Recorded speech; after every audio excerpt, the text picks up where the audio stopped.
여러분 안녕하세요. 오늘도 저희 채널을 찾아주신 모든 분들께 진심으로 감사드립니다. 잠시 눈을 감고 상상해보세요. 높은 산 정상에서 흘러내리는 맑은 시냇물을 말입니다. 물은 바위를 만나도 돌아가고 낭떠러지를 만나도 두려워하지 않으며 구불구불한 길을 따라 자연스럽게 흘러갑니다. 그 어떤 장애물도 물의 흐름을 완전히 막을 수는 없죠. 물이 이렇게 자유롭게 흘러갈 수 있는 이유는 무엇일까요? 바로 아무것도 붙잡으려 하지 않기 때문입니다. 물은 높은 곳을 부러워하지 않고 낮은 곳을 부끄러워하지도 않습니다. 단지 자연스럽게 흘러갈 뿐입니다. 우리 인간의 삶은 어떨까요? 우리는 끊임없이 무언가를 붙잡으려 합니다. 더 많은 재산, 더 높은 지위, 더 좋은 체면, 사라져가는 과거, 그리고 변해가는 가족과 건강까지. 마치 손에 물을 가득 담아 보관하려는 것처럼 말입니다. 하지만 2500년 전 중국의 위대한 철학자 노자는 이미 알고 있었습니다. 진정한 자유와 평화는 붙잡는 데 있는 것이 아니라 흘려보내는 데 있다는 것을 말입니다. 오늘 여러분과 함께 나누고 싶은 것은 노자의 도덕경에서 찾은 흘려보내야 할 욕망 5가지입니다. 이 지혜가 여러분의 마음을 조금 더 가볍게 하고 조금 더 자유롭게 해주기를 바랍니다. 물처럼 자연스럽게 흘러가는 삶, 그 지혜를 지금부터 함께 찾아보겠습니다. 시청하기 전에 좋아요와 구독은 저에게 큰 힘이 됩니다. 첫 번째로 흘려보내야 할 욕망은 재물에 대한 집착입니다. 노자는 도덕경에서 이렇게 말했습니다. 만족할 줄 아는 것보다 더 큰 분은 없고 얻을 줄 아는 것보다 더 큰 이익은 없다. 이 말씀이 무엇을 의미하는지 깊이 생각해보세요. 노자는 가난하게 살라고 한 것이 아닙니다. 오히려 진정한 부자가 되는 방법을 알려준 것입니다. 진정한 부자는 많이 가진 사람이 아니라 만족할 줄 아는 사람이라는 뜻입니다. 현대 사회를 보세요. 우리는 끊임없이 더 많은 것을 원합니다. 더 큰 집, 더 비싼 차, 더 많은 저축.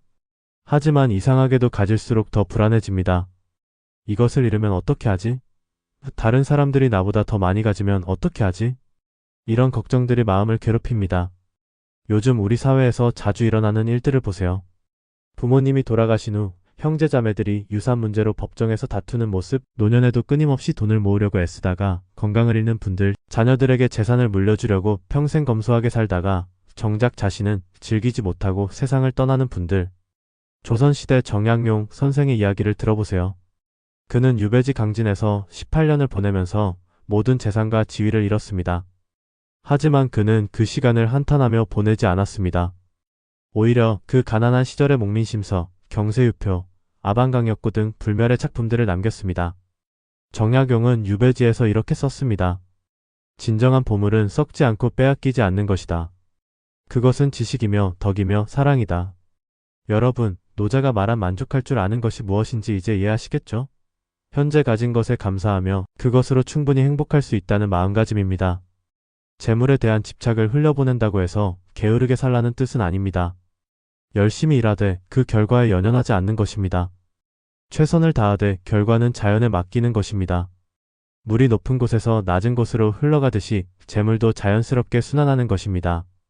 움켜쥐려 할수록 손가락 사이로 빠져나가고 자연스럽게 흘려보낼수록 필요할 때 돌아옵니다.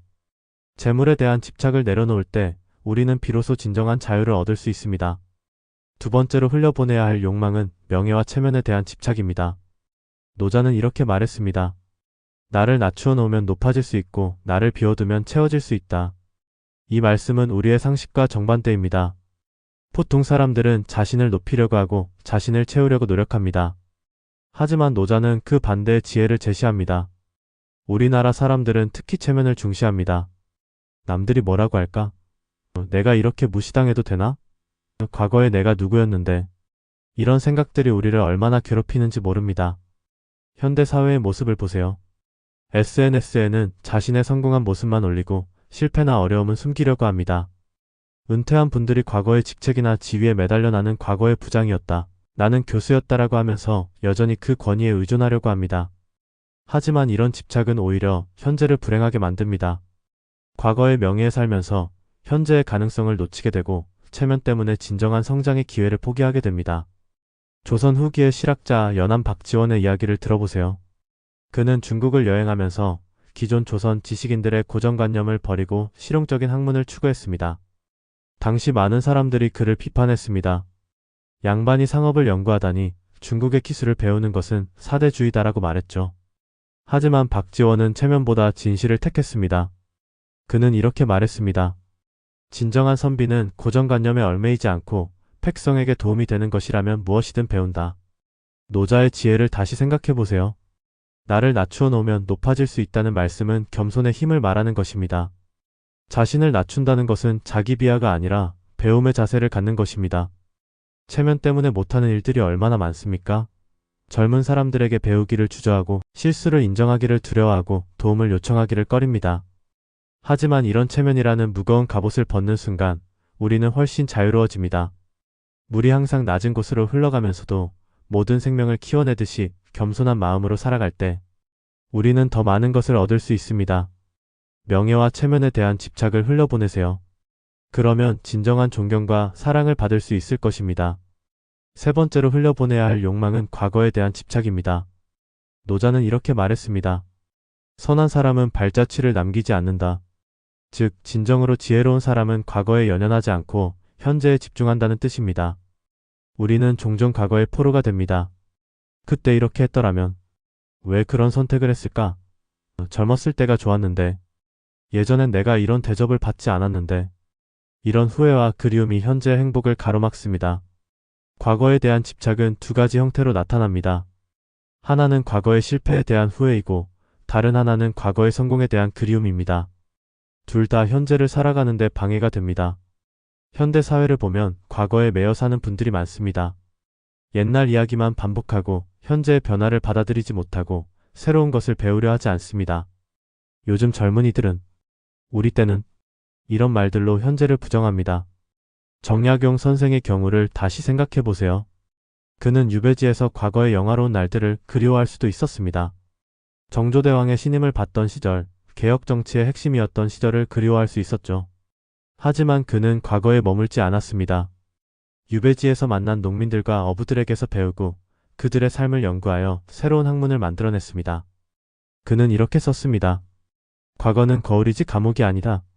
과거에서 교훈을 얻되 과거에 갇혀서는 안 된다. 노자가 말한 발자취를 남기지 않는다는 것은 아무것도 하지 않는다는 뜻이 아닙니다.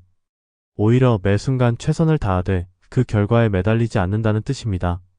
물은 지나온 길을 뒤돌아보지 않습니다. 산을 돌아 나왔다고 해서 그 산을 그리워하지도 않고 계곡을 지나쳐 왔다고 해서 그 계곡에 머물려고 하지도 않습니다. 단지 앞으로 흘러갈 뿐입니다. 과거의 실패는 우리에게 지혜를 주기 위해 존재하는 것이고 과거의 성공은 우리에게 자신감을 주기 위해 존재하는 것입니다. 하지만 그것들이 현재의 발목을 잡아서는 안 됩니다.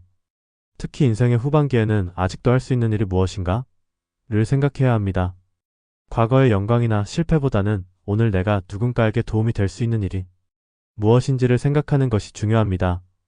과거라는 무거운 짐을 흘려보내고 현재라는 선물을 받아들이세요. 그러면 여러분의 남은 인생이 훨씬 풍성해질 것입니다. 네 번째로 흘려보내야 할 욕망은 자녀에 대한 과도한 집착입니다. 노자는 이렇게 말했습니다. 낳고 기르되 소유하지 않고 베풀되 의지하지 않으며 이끌되 주인 노릇하지 않는다. 이 말씀이 얼마나 깊은 지혜를 담고 있는지 모릅니다. 진정한 사랑은 소유가 아니라 자유를 주는 것이고 의존이 아니라 독립을 도와주는 것이며 통제가 아니라 성장을 지켜보는 것입니다. 많은 부모들이 자녀를 사랑한다는 명목하에 실제로는 자녀를 속박하고 있습니다. 자녀가 성인이 되어도 간섭하고 결혼을 해도 개입하고 손자녀 교육에까지 지나치게 관여합니다. 현대 사회에서 흔히 볼 수 있는 모습입니다. 내가 다 너를 위해서 하는 일이야 라고 말하지만 정작 자녀는 숨이 막혀 합니다. 엄마가 원하는 대학에 가라, 아빠가 원하는 직업을 가져라, 우리가 정해준 사람과 결혼해라. 하지만 이런 집착은 양쪽 모두를 불행하게 만듭니다. 자녀는 자신의 인생을 살지 못해서 불행하고 부모는 자녀가 자신의 기대대로 살지 않을 때 실망하고 분노합니다. 조선시대 율곡 선생의 이야기를 들어보세요. 그의 어머니 신사임당은 뛰어난 예술가이자 학자였습니다. 하지만 그녀는 자신의 재능을 아들에게 강요하지 않았습니다. 대신 율곡이 자신의 길을 찾아갈 수 있도록 자유를 주었습니다. 율곡은 나중에 이렇게 말했습니다. 어머니는 나를 기르셨지만 소유하려 하지 않으셨고 가르치셨지만 강요하지 않으셨다. 그 덕분에 나는 진정한 나 자신이 될 수 있었다. 노자의 지혜를 다시 생각해보세요. 낳고 기르되 소유하지 않는다는 것은 자녀를 독립된 인격체로 인정한다는 뜻입니다. 자녀는 부모의 소유물이 아니라 하늘에 맡긴 소중한 생명입니다. 베풀되 의지하지 않는다는 것은 자녀에게 모든 것을 주되 그 대가로 자녀가 부모에게 의존하기를 바라지 않는다는 뜻입니다. 진정한 사랑은 상대방을 자유롭게 해주는 것입니다.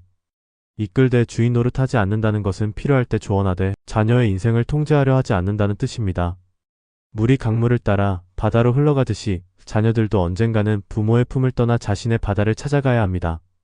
그것이 자연의 법칙이고 생명의 원리입니다. 자녀에 대한 과도한 집착을 흘려보낸다는 것은 자녀를 사랑하지 않는다는 뜻이 아닙니다. 오히려 더 성숙한 사랑을 하겠다는 뜻입니다. 그러면 여러분도 자녀들로부터 더 많은 존경과 감사를 받을 수 있을 것입니다. 마지막 5번째로 흘려보내야 할 욕망은 젊음과 건강에 대한 집착입니다. 노자는 이렇게 말했습니다. 부드러운 것이 단단한 것을 이기고 약한 것이 강한 것을 이긴다. 나이가 들어감에 따라 몸은 약해지지만 마음은 오히려 더 강해질 수 있다는 뜻입니다. 우리는 젊음과 건강을 영원히 유지하고 싶어 합니다. 하지만 이것은 자연의 법칙에 어긋나는 욕망입니다. 계절이 바뀌고 꽃이 피고 지듯이 우리의 몸도 변화하는 것이 자연스러운 일입니다. 현대사회는 젊음을 숭배합니다. 늙음을 부정하고 건강에 대한 강박이 심합니다. 무리한 성형수술을 하고 젊은 사람들과 똑같이 행동하려고 노력합니다. 매일 혈압을 재고 모든 음식의 칼로리를 계산하고 조금만 아파도 큰 병에 걸린 것처럼 걱정합니다. 물론 건강을 챙기는 것은 좋습니다. 하지만 지나친 집착은 오히려 독이 됩니다. 건강에 대한 걱정 때문에 스트레스를 받고 젊음에 대한 강박 때문에 현재의 아름다움을 놓치게 됩니다. 조선시대 허준의 이야기를 들어보세요. 그는 동의보감을 쓰면서 건강의 참된 의미를 깨달았습니다. 건강이란 병이 없는 상태가 아니라 자연과 조화를 이루며 사는 상태라고 말했습니다. 허준은 이렇게 썼습니다. 진정한 건강은 몸의 젊음에 있는 것이 아니라 마음의 평안에 있다. 늙는 것을 받아들이고 변화를 자연스럽게 여길 때 비로소 건강한 삶을 살 수 있다. 정약용도 말년에 비슷한 깨달음을 얻었습니다. 그는 70을 넘긴 나이에도 공부를 멈추지 않으면서 이렇게 말했습니다. 나이가 들수록 중요한 것은 몸의 젊음이 아니라 마음의 젊음이다. 몸은 늙어도 호기심과 배움의 자세는 젊을 수 있다. 노자가 말한 부드러운 것이 단단한 것을 이긴다는 지혜를 생각해보세요. 젊을 때는 단단하고 빠르지만 나이가 들수록 부드러워집니다. 하지만 이 부드러움에는 강함이 있습니다. 물이 바위를 뚫는 것처럼 부드러운 지혜는 강한 힘보다 더 큰 일을 할 수 있습니다. 노인의 지혜, 인생의 경험, 깊어진 마음의 평안. 이런 것들은 젊음이 줄 수 없는 선물입니다. 젊음에 대한 집착을 흘려보낸다는 것은 체념이 아닙니다. 오히려 새로운 아름다움을 발견하는 것입니다. 젊음의 아름다움은 외모에 있지만 노년의 아름다움은 지혜와 품격에 있습니다. 나이 들어가는 것을 두려워하지 마세요. 주름이 생기고 머리가 휘어지고 몸이 예전 같지 않은 것은 자연스러운 일입니다. 대신 그 나이에 걸맞은 아름다움을 찾으세요. 물이 산에서 바다로 흘러가면서 점점 깊어지고 넓어지듯이 우리의 인생도 나이가 들수록 더 깊고 넓어질 수 있습니다. 젊음과 건강에 대한 집착을 흘려보내면 진정으로 아름다운 노년을 맞이할 수 있을 것입니다. 여러분, 오늘 우리가 함께 살펴본 노자의 지혜를 다시 한번 정리해 보겠습니다. 첫째, 재물에 대한 집착을 흘려보내기. 둘째, 명예와 체면에 대한 집착을 흘려보내기. 셋째, 과거에 대한 집착을 흘려보내기. 넷째, 자녀에 대한 과도한 집착을 흘려보내기. 다섯째, 젊음과 건강에 대한 집착을 흘려보내기. 노자는 도덕경 전체를 통해 하나의 메시지를 전하고 있습니다. 자연의 흐름을 따르라는 것입니다. 물이 자연스럽게 흘러가듯이 우리의 인생도 자연스럽게 흘러가도록 놓아두라는 것입니다. 흘려보낸다는 것은 포기하는 것이 아닙니다. 오히려 더 큰 것을 얻기 위해 작은 것에 매달리지 않는 것입니다. 손을 꽉 쥐고 있으면 아무것도 받을 수 없지만 손을 펼치면 더 많은 것을 받을 수 있습니다. 노자는 말했습니다. 돌을 따르는 사람은 날마다 덜어낸다. 덜어내고 또 덜어내어 마침내 무위에 이른다. 무위란 아무것도 하지 않는 것이 아니라 자연스럽게 하는 것입니다. 집착을 하나씩 덜어낼 때마다 우리는 조금씩 더 자유로워집니다. 재물에 대한 집착을 덜어내면 마음이 가벼워지고 체면에 대한 집착을 덜어내면 진정한 자신이 됩니다. 과거에 대한 집착을 덜어내면 현재가 빛나고 자녀에 대한 집착을 덜어내면 더 깊은 사랑을 할 수 있습니다.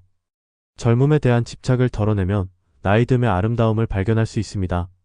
산 높은 곳에서 시작된 물이 구불구불한 길을 따라 흘러가면서 결국 넓고 깊은 바다에 이르듯이 우리의 인생도 많은 굴곡을 지나면서 결국 평안과 지혜의 바다에 이를 수 있습니다. 여러분의 인생이 집착과 욕망으로 가득한 무거운 여행이 아니라 자연스럽고 여유로운 흐름이 되기를 바랍니다. 물처럼 부드럽지만 강하고 물처럼 겸손하지만 모든 것을 품을 수 있는 그런 삶이 되기를 바랍니다. 흘려보내는 것은 잃는 것이 아니라 얻는 것입니다. 흘려보내는 것은 약해지는 것이 아니라 강해지는 것입니다. 흘려보내는 것은 끝이 아니라 새로운 시작입니다. 오늘 이 시간이 여러분에게 작은 깨달음과 마음의 평안을 가져다 주었기를 바랍니다. 노자의 지혜는 2500년이 지난 지금도 여전히 우리에게 큰 울림을 줍니다.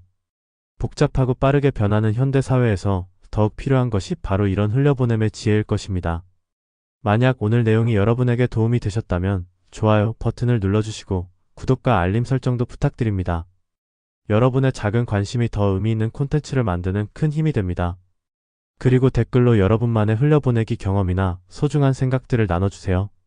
무엇을 흘려보내고 싶으신지, 어떤 집착에서 벗어나고 싶으신지, 서로의 이야기를 통해 우리 모두가 더 자유로워질 수 있을 것입니다. 다음 주에도 여러분의 삶에 작은 위로와 지혜가 될 수 있는 주제로 찾아뵙겠습니다. 기억하세요. 여러분은 물과 같은 존재입니다. 어떤 모양의 그릇에 담기든 그 모양에 맞춰 변할 수 있고, 어떤 장애물을 만나든 그것을 돌아갈 수 있으며, 어떤 높은 곳에 있든 결국 자신이 가야 할 곳으로 흘러갈 수 있는 존재입니다. 집착이라는 무거운 돌들을 하나씩 흘려보내면서 여러분의 마음이 맑은 시냇물처럼 가벼워지기를 진심으로 기원합니다. 오늘도 시청해주셔서 정말 감사드리고 여러분 모두 자연스럽고 평안한 한 주 보내세요. 노자의 지혜가 여러분과 함께하기를 바라며 안녕히 계세요.